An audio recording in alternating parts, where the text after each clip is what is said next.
Hey guys, Joey here. And as you know, I'm an AI voice. And if you enter a long text, with no punctuation marks, I might not be able to read it properly.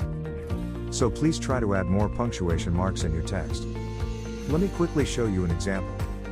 Let's say you enter this text, with no punctuation marks. I will read it like this. Hello, I'm Joey and I like to eat apples and grapes from time to time. Sound good, but I didn't add that many inflections in my voice.